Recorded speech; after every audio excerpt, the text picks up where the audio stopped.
In today's episode, I would like to share with you an international student from Ghana who is willing to share his experience, how he got admission, how he was able to secure scholarship, and the university he's currently attending in the US. So that it's going to go away. This is my experience series, and this is the first interview I am having on my experience series. So guys, without wasting much time, let our brother introduce himself and we take it from there.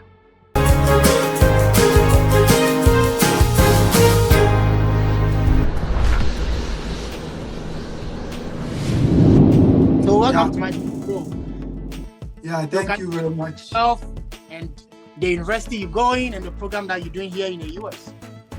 Yeah, thank you very much for this privilege. I'm also honored to be the first person for your visa experience, and I am Evans Antwi-Boasiako, and I'm currently pursuing a Master of Arts degree at the University of Colorado in Boulder, and my specialization is in organizational communication. I do a bit of AI with my project and some non-profit organizations as well. So that is what I'm doing, and basically.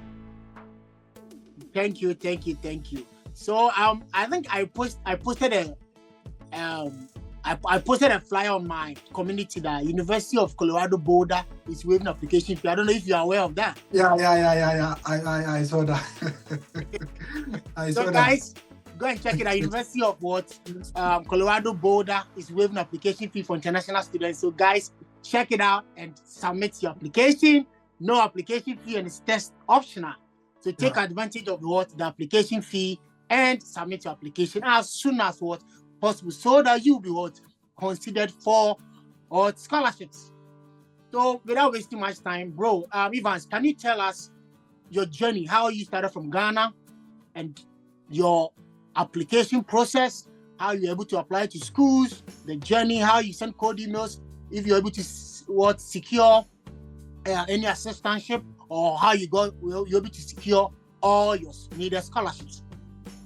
Yeah, so I started the journey. Actually, I completed my bachelor's degree from the University of Cape Coast, Ghana, with a specialization in communication journalism. So that year, when I completed 2021 October, I went to do my national service at National Signals Bureau as an emergency call dispatcher. And when I was there, I started, this school search, this school hunt, because my mates had started in 2021 October when we completed. Most of them started, and I realized that they were getting, into some of the schools, they were getting opportunities. So I was like, oh, okay, then I can also try it. So one thing that happened was that I put a lot of pressure on me, and I was not even having the required document. Just because my friends were doing it in 2021, I also wanted to do it. But then I realized I even didn't have the biometric birth certificate. I didn't have my passport. And I was like, no, I'm not really going to rush. I'm not going to let any agent do for me, because if an agent is going to do, it means that I have to pay in advance, like I have to pay express, so that my things, my birth cert and my passport can be processed in a very short time. But I really didn't want to do that. So I said to myself that in 2021, although my friends have started the journey, most of them have gotten into some of these schools, I am going to start in 2022. So that is the plan that I had. So when I was working in the company for my national service, I was, prepping myself, started gathering my documents, and I started talking to my supervisors, the people that I felt they could recommend me. I started talking to them that in August 2022, I'll be applying to schools abroad, and I would love them to be my recommenders. I would love them to recommend me. So I was proactive. I told them in advance, and I started the school search. But, when I started the national service, I went for loan because I'm from eastern part of Ghana. I'm a Kwahu guy, and I didn't want to go back home to do my national service. So I was doing my national service in Accra, and I didn't know anybody in Accra. So I was renting a place at Otu. And you know how Otu is very expensive, So I was renting a place, and because I didn't have money for the initial deposit of my rent, I went for loan from direct savings and loans. So the moment the 559 will hit, our account, I was getting like 133 Ghana cedis because I had gone for a loan, and automatically this loan company was deducting from the money that we were taking from NSS. So it was really tough for me. And I still didn't give up because I wanted to still pursue this journey. So I still started searching for schools, hunting for schools. But the thing was that I asked myself, where am I going to get money to pay for application fees? Because my friends, they had gathered schools like 6 schools, 7 schools, 8. I was applying with like 3 of my friends, and all of them had gotten schools because they had funds or money, but I didn't have. So I was a bit reluctant, but I still didn't let that stop me. I still went ahead to pursue my dreams. Thank you, Evans. And at least like the little we learned here was that Evans did his application by himself. He did not go to any agent to take any huge sums of money. So that means if you are planning to study in your dream country, what you're supposed to do is watch videos that is going to help you, guide you, and do your application yourself. Once you have a phone and a laptop, you'll be able to do and apply to schools, and as well as scholarships. And he went through a lot. He had to go for loans to make that dream was completing his national service. So guys, don't let anything prevent you from getting to your dream country. So you go ahead and ask Evans the next question. So Evans, how many schools did you apply, and how many schools were you accepted in? I applied to 16 public universities in United States, and out of the 16, I got 5 fully funded scholarships. Wow, that's great news. That's great news. So can you tell us your GPA? What class did you graduate to? Because getting 5 fully funded, that means you had a good GPA. Can you tell us about that? Yeah, I had 3.4 ish, like 3.4 and some coins at the back of it, but it was basically 3.4. So second class upper. And I would advise people, those watching, although I didn't have plans when I was in school to use this school route and come to the States to study, I still didn't take my studies. Like I didn't joke with it. I was putting in my best. I said to myself, if I'm not going to graduate with first class, at least I have to go with upper. So I made sure, although I was doing other extracurricular activities in school, I still made sure that I was putting in the work in order to get upper. And because at times someone wants to help you in life, but then if you have low GPA, it means that the person can, restrict him or herself from helping you. So that was what I had, and I never knew I was going to use this path. So when it was time for me to apply, I realized that I really did well, especially with the upper that I had, because most schools in the United States prefer 3.0 and above GPA. So I realized that I overqualified. And some of the schools that I was trying to avoid the GRE and the GMAT because I didn't have money and any savings anywhere to write the test scores, most of them waived the test scores for me because I had 3.4. Because I had 3.0 and above, they waived it for me. Yeah. Okay, that's great. So, Evans, I think initially you said the school you applied to 16 schools. Yeah. So that means someone with a GPA of 3.4 managed to apply to 16 schools. So that means if you have a low GPA, that means you need to apply to more than 30 schools in order to broaden your chances of getting opportunities by getting good scholarships. Because someone who did 16 schools and at the end of the day, he had 5 full scholarships from 5 different universities. That means he did a good job. So guys, no matter how you do, even if you're first class or second class, upper or lower, you got to put in the work. He worked so hard, and at the end of the day, he got 5 schools which gave him fully funded scholarship, and he ended up selecting one of them. And today, he's here in United States at University of Colorado Boulder, doing his master's degree. So Evans, my next question is that how is your undergraduate program you did related to the program you're doing for your master's program? Although it's communication, but it's a bit different because Ghana, the communication I did was more media, public relations, journalism, right? But the communication I'm doing here, my department, they have 3 emphasis or specialization. They have rhetoric, they have community and social interaction, and they have organizational communication. So, there is some connections in there. It all depends on how you are going to craft your statement of purpose, because one thing that people don't really understand or people don't really get, I was talking to someone the last time and the person was like, I have interest in this particular thing or in this particular field, but none of the professors are willing to take me in because their interest and what I want to do is like they don't want to take me in.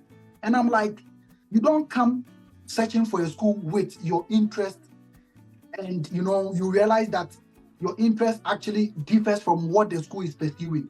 If your interest differs from what the school is pursuing, there is no way they will take you in because they are accepting students that have interest or students that their research interest overlaps with the faculties that they have.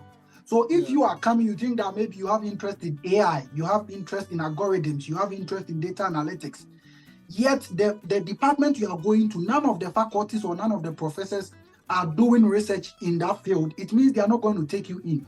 So I made sure that my statement of purpose and everything that I was writing was in alignment with some of the fields or the specializations that the department were actually offering. Wow. Then you did a great job. Yeah.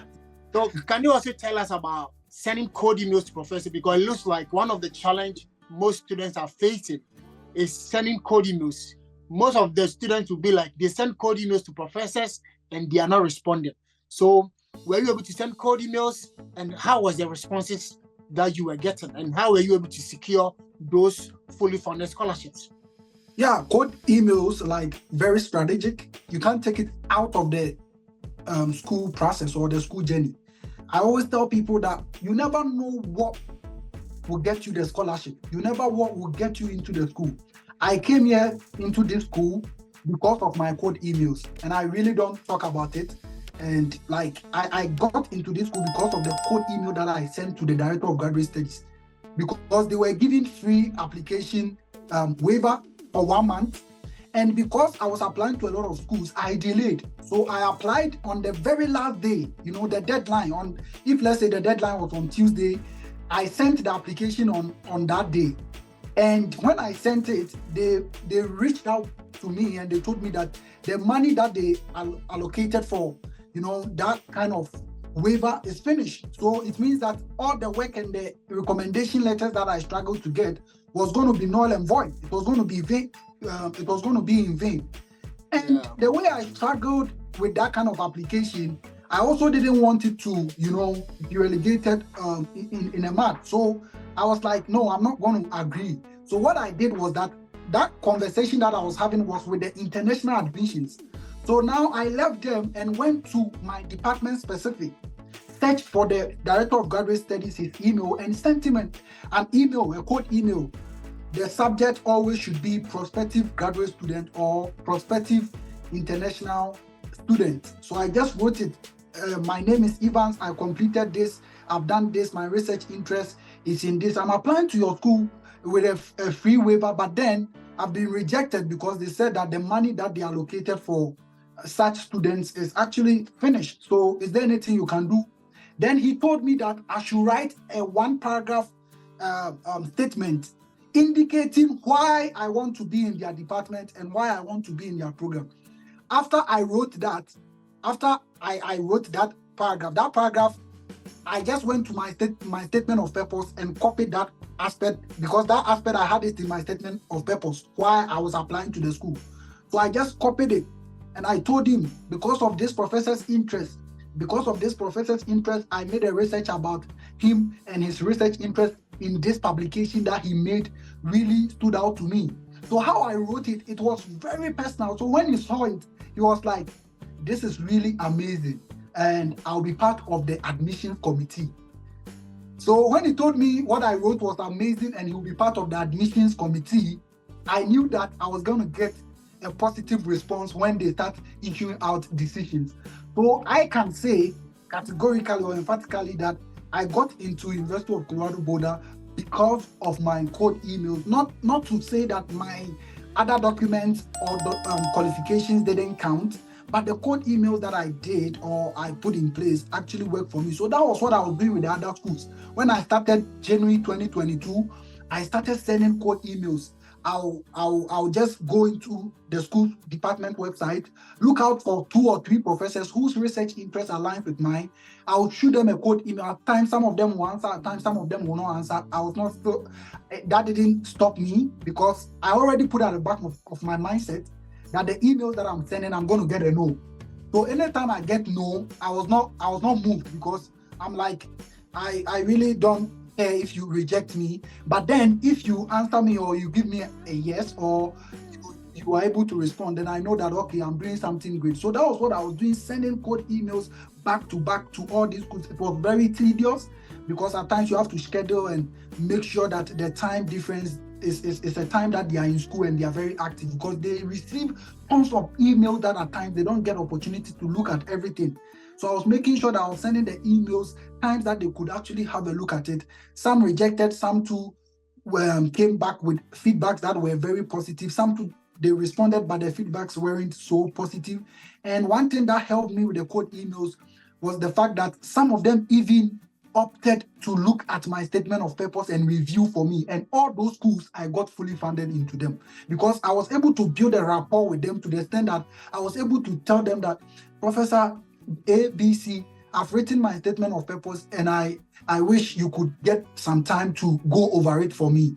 And some of them did. Some of them too, they will tell you they are busy, they wouldn't be able. And there were professors that even went over it like twice and told me to make some corrections to it. And it was so marvelous. That even happened even with program coordinators. I had some program coordinators reviewing my statement of purpose for me. So that should tell you how strategic the code emails are. And if you are a prospective student, you want to utilize code emails because it really helps. Great. So that means what we can learn from Ivan's story is that you don't have to give up. Keep sending code emails to more universities because you might not know when your luck will shine. And when you send code emails, professors, he also build a rapport with professors through code emails, build that rapport or that friendship with professors. And because of that, they even took his SOP, data of purpose, and they were able to review it, and they gave me that fully funded scholarship. So guys, don't give up. And when you are sending code emails, make sure you don't send code emails on Friday, Saturday, Sunday, or weekend. Most of the schools end from Friday. So if you are sending code emails, make sure you are sending from Monday to Thursdays. And make sure you are scheduling per the time difference between the country you are applying and your country.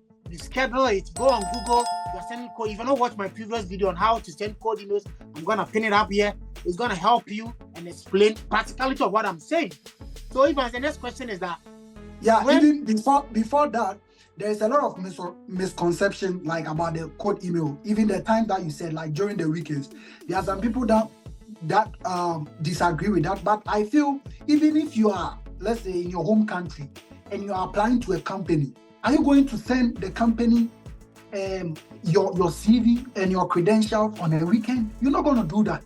When you're in Ghana, you're applying for a job, you can't send like your CV and your cover letter on a weekend, like Sunday, or it might not matter. But you should send the code emails times that the person is active, the person is in school, the person is having access to the computer. That is actually going to help. And one thing that also helped me is the fact that when you are able to do these code emails, there were times that I sent the code emails and the professors were like, Evans, I really love your research interest. It overlaps with mine. Can you include my name in your statement of purpose? So imagine a professor is telling you to include his or her name in your statement of purpose. It means that whenever they sit down and they've projected your credentials and your CV and your statement of purpose on the screen and they are assessing it, and there's that paragraph where you wrote that I got opportunity to contact Professor A, Professor B, Professor C, whose research interest in environmental engineering aligns with mine.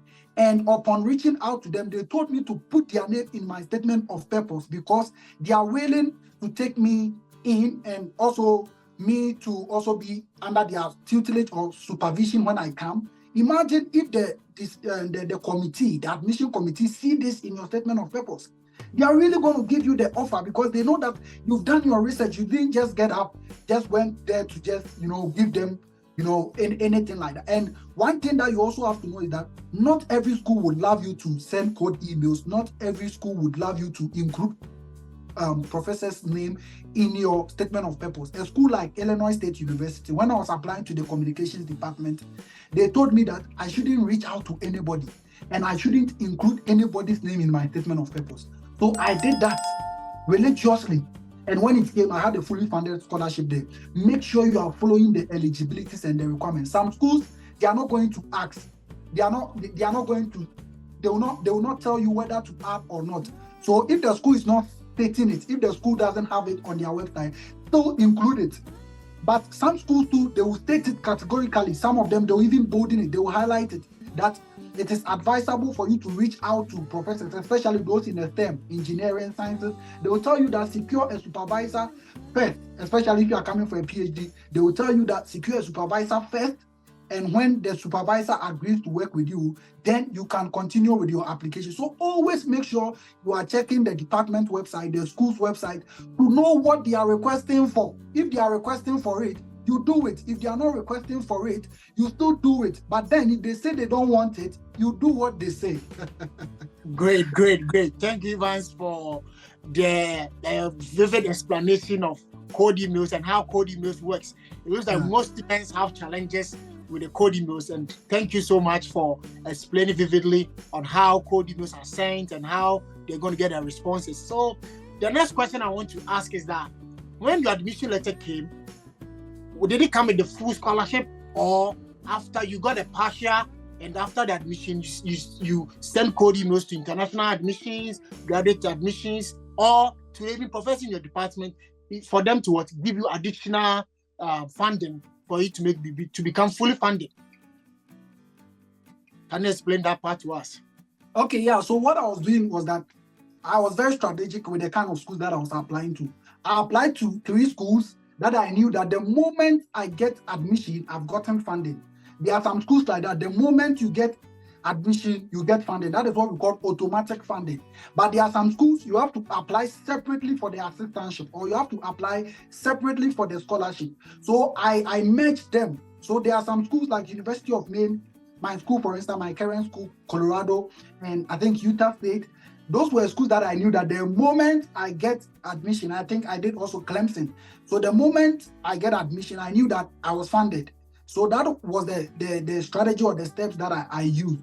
So I think when I applied 2022, I applied for the 4th semester. So in August, September, October, I started applying. Then the next year, 2023, January, February, around this time, most of the schools had started sending their decisions. And I remember the first school that I got into was Southern Illinois, Edwardsville, but it was partial funding. So I reached out to my friends. I told them, I've gotten one. Then she told me, no, that is not a full scholarship. Even if you want a fully funded scholarship, that is the only way your visa can be guaranteed or your visa can be issued easily. That is not to say if you are having deficit or you are having some monies that you have to pay, like partial funding, your visa will not be approved. It will be approved. I know of a guy that I helped him with his interview. He was coming to George Washington State University, $52,000, deficit, yet he got his visa approved. So I'm not saying that, but I had this belief that until I get fully funded scholarship, I know my visa approval is going to, be an issue. So I was so much concentrated on getting fully funded scholarship from the schools that I had applied into. So when the decisions started coming, I started getting some of them. Some of them gave me admission. They told me I should wait for the funding decision. So sometimes you get admission before funding. I waited 2 weeks, 3 weeks, 1 month. It was not coming. Then I got some other schools that also came with funding. So now, the happiness setting and all that. But also, what I can tell people to do is that don't always target one program. If you're applying to schools and you're a business student, you see that you've written the GMAT, GRE, yet you are not passing, and the schools say that your score is not really good. you can always apply to other programs. There are programs in higher ed that after school you can get a job. There are programs, you can apply to social works, other programs. I know of someone who did a Greek in UCC. The person is doing nano engineering right now as we speak. The person came this spring semester.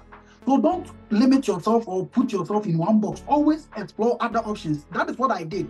I applied to other programs, not just communication. And even with the communication, I wasn't applying to just one field.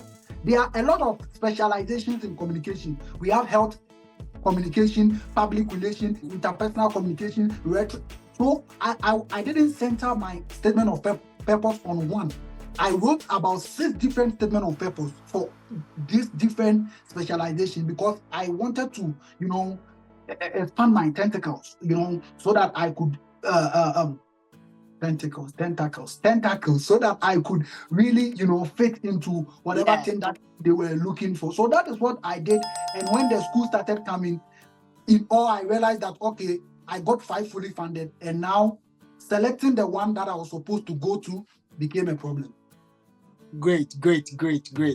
And also, most students have a perception that fully funded, like universities that give fully funded scholarships to students are for the Master of Science, like the STEM programs. That's why most students have a perception. But you were able to do Master of Arts in communication. So what advice are you giving to such students who have that mindset?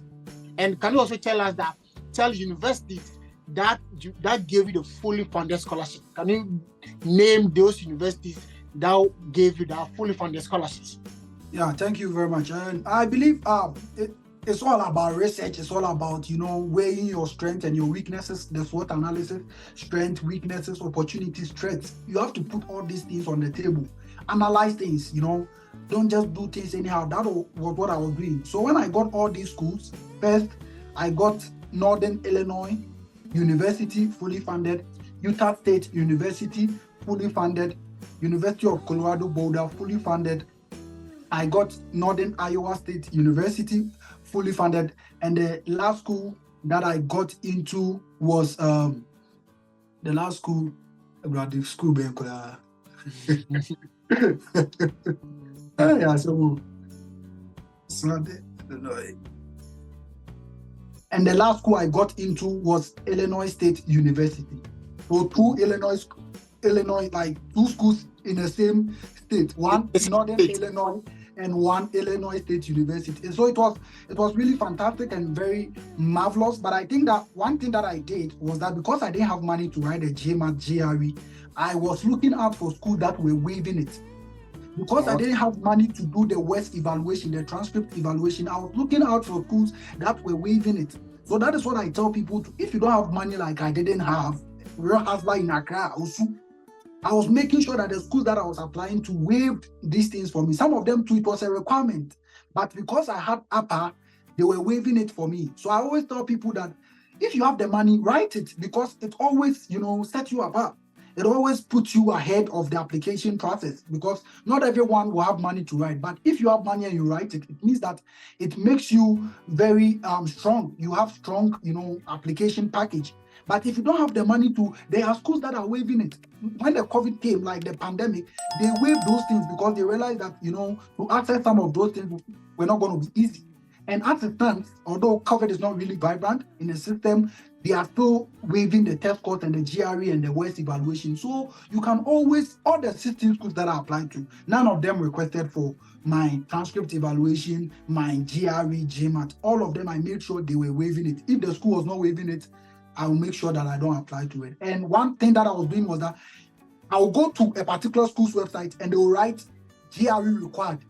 So when you see GRE required, you might say, oh, because I'm looking for schools that are waiving GRE, I'm not going to apply to it. No, shoot the programs coordinator a message. There were schools that wrote on their website that GRE is required, but when I sent the code email, they waived it just for me. Wow, that's great.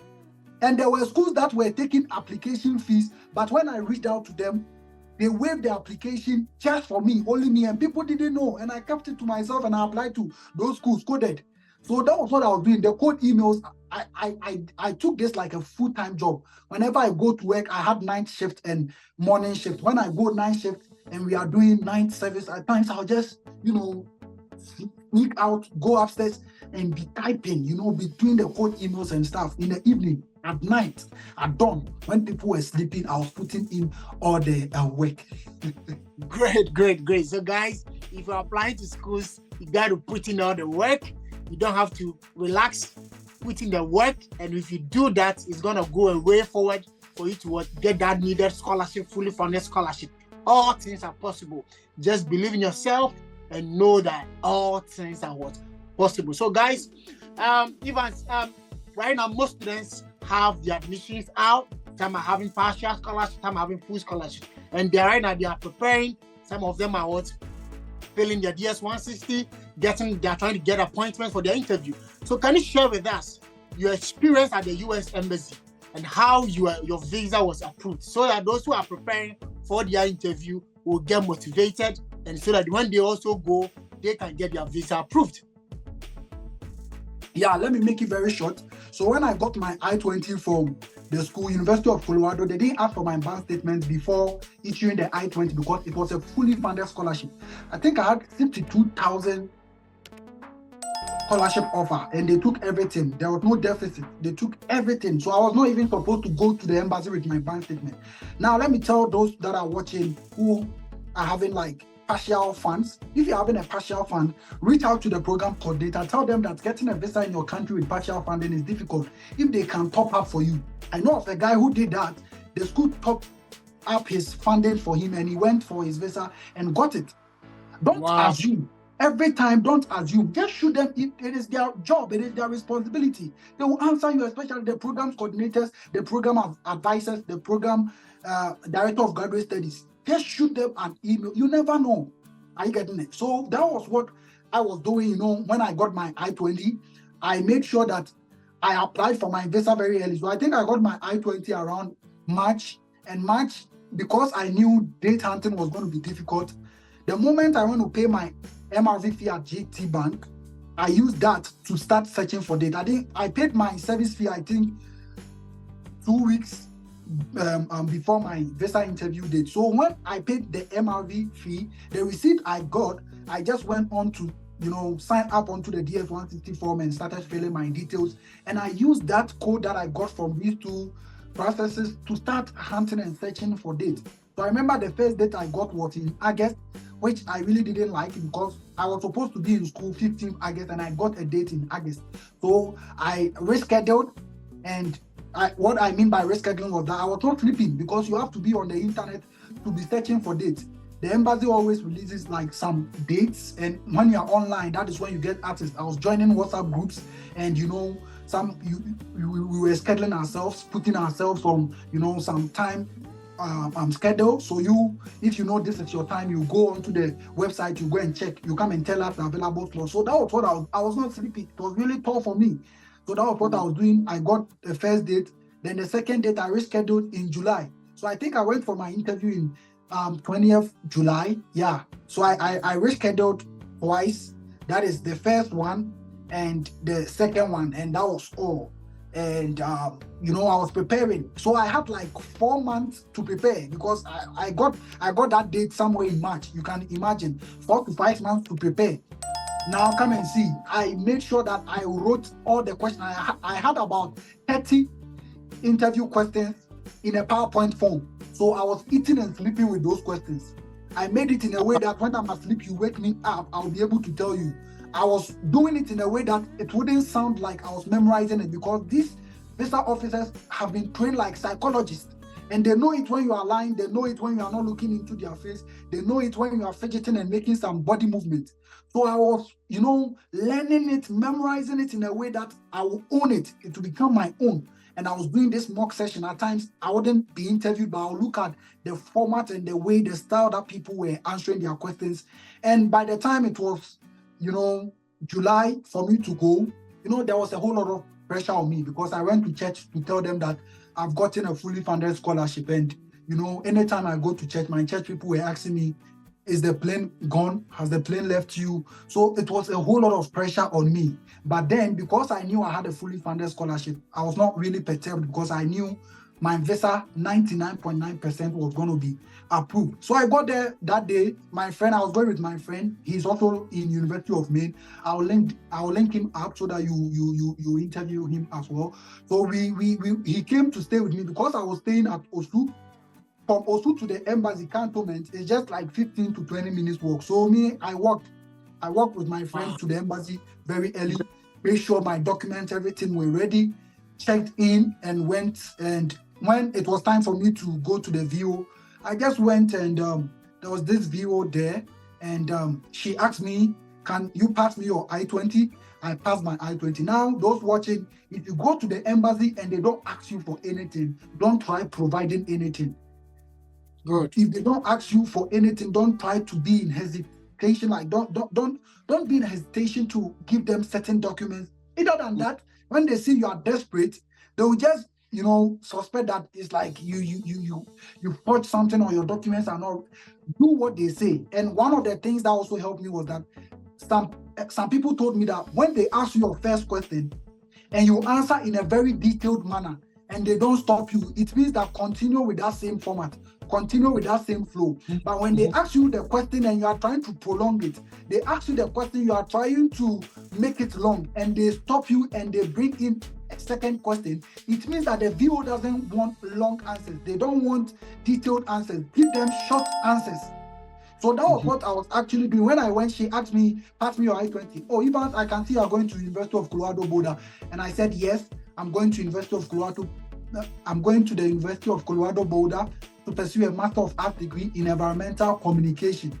I was coming here to do organizational communication, but I went with environmental communication because that was the story that I could say off head. That was the story I could say that I wouldn't struggle saying.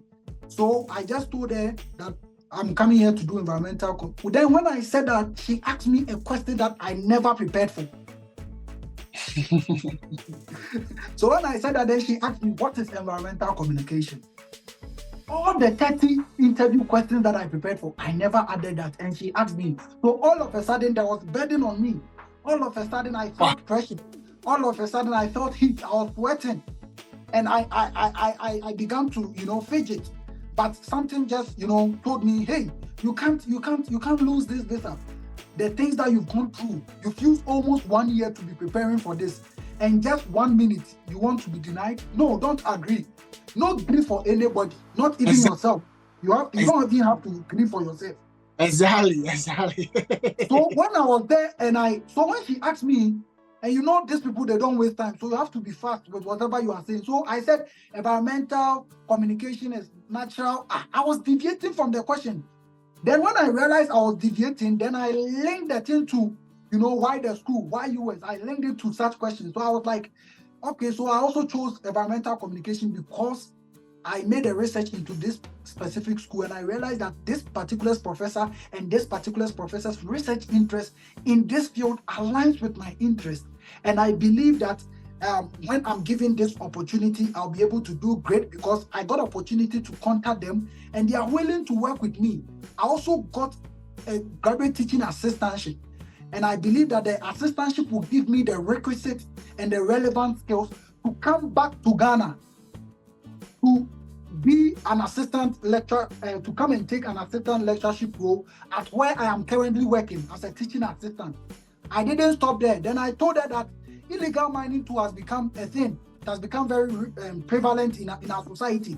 So I believe that the expertise and the knowledge that I will get in environmental communication will help me come back to Ghana, set up an NGO which will be responsible for helping in a fight against illegal mining activity. Oh, okay, Evans, wow. I can see you have a fully funded offer. Yes, please. Take this white paper. Your visa has been approved. That was all. And that was it. Very easy, simple. The dummies, if you have good scholarship, you don't bother with questions. No, I went with the bank statement, but she didn't even ask for the bank statement, so I even didn't give to her because I knew there was no way she was going to ask. It was fully funded. I had no deficit. Fully funded, they don't really ask questions and they don't even expect you because the school is catering for everything. So they don't need to take any bank statement. That's great. So guys, those who are fully funded, but at least you can choose to go there. But most of the time, visa officers are not willing to take the bank statement. Evans, thank you for sharing a nice experience. And I believe those guys who are going for the interview, you guys have learned something from this. So, Evans, the last question, so we draw the curtains. Can you tell us the difference between education in Ghana and education in the US, education in the US? What's the experience? Oh, it's very different. I remember the first day I went to class, I was shivering because it was all, Colorado is white dominated, predominantly white institution, PWI, whatever. So if I'm working, I see 100 people, I can see only one black man in there, So I went to class. I was the only one they accepted from Ghana. And the master student, they accepted 3 master students, and I was the only one from Ghana, and the other 13 people, all of them are PhD students. The program is PhD centered. So I go to class, and I'm in a class with these PhD people who have completed their masters. They are very sharp. And when they start answering questions in class, I'm like, I think I made the wrong decision. I don't have to be here. Because how they were answering the questions and articulating ideas, I was nowhere near them. So I remember my first 2-3 weeks, I was not able to take it. I nearly gave up. So it's really different. The academic system here is very different. Like, you're not going to do the chew and pour. Here, you read the articles before you go to class. And when you are in class, you have to talk. Whether you like it or not, you have to talk, because 40% of your grading is going to come out of your class participation. So if you be like, oh, me, I'll not talk, I'll not contribute, then you're not going to get the A. You're not going to get the A-. You're not going to get the B+. And mind you, if you come here and you're a teaching assistant, you don't get A-, A, B+, and you start getting C, D, your assistantship will be taken away from you. So you have to make sure you are putting in the work. Just at times, the context from which they are talking from is very different from the context we are used to. So one thing that I started doing is that anytime I read an article, I try to situate it to where I'm coming from, so that it will give me the advantage to also talk. Because if you don't do it that way, it means you can't also contribute, because these people are talking, and they are talking about the communists, they are talking about the liberals, they are talking about the conservatives and whatever. You don't understand anything about their politics and their economy. And you are in that class, you can't opt out. So that is one thing that I realized, that the educational system is very different. The class, I go to class, we have 6, 7. The professor knows you. If you don't come to class, they know you. Ghana, my class, we were like 210. At times, I'll sit at the back if I don't talk. The professor will know. I think that is even why it's very, very difficult to get a recommendation letter, because the professors don't know us by our faces. Exactly. We are too much, and most of the students are willing to travel. So you can imagine the work on the professors. That's what I'm saying. In situations, you don't judge, because for me, I realize that the professors, most of the students want to travel. You understand? And they recommend someone professor. You apply to 16 schools. Only you, 16 schools. So you imagine other students. And those who competed years ago, they're also applying. Yeah, that is very true. Why the professor delays? Yes. So they also respond. If you are giving them pressure, then they'll also be nice to you and respond. Yeah. So in conclusion, can you tell us, because recently I don't know why people are asking me this question. People ask me that when you were able to arrive in the US, will you be able to go out to stores, to go for groceries, and if you want to visit friends or family or in other states, once you get here, will you be able to do all of that? And conclude for us. I know you are coming here as a non-immigrant, and there's a lot of restriction on your visa. But I think if you want to go to other states, you can go. You can go to Canada on a tourist visa. You can go to other European countries. You just have to apply for it online, and they'll give it to you. You don't have to go and be in any queue and everything. It's like it goes through like that process, and you are good to go. And I think one thing I can tell people is that you can go to the grocery shop. You can just make sure that you are not doing anything illegal. You are working 20 hours a week. If you work more than 20 hours, it means that you've reached the contract, and they can send you home easily. So you have to be careful with that, and you also have to make sure your social security number, you don't give it out, because the US government has access to it, and they can see what the amount of money that passes through your account. Like, they can monitor you if they have that. So you make sure you don't give that out to people. To anytime people ask you, there were times that people ask me, give me, I never did. No matter how close the person is, even if yourself asks you for the social security number, think twice about it, because it's very, it's very sensitive, and you don't want to pass it out there. Someone can use it for a dubious act, and later it will be in your name. And the moment you are found in an evil or illegal act, they are going to drive you back. So it's that free. You just have to know what to do, what not to do, the do's and the wants.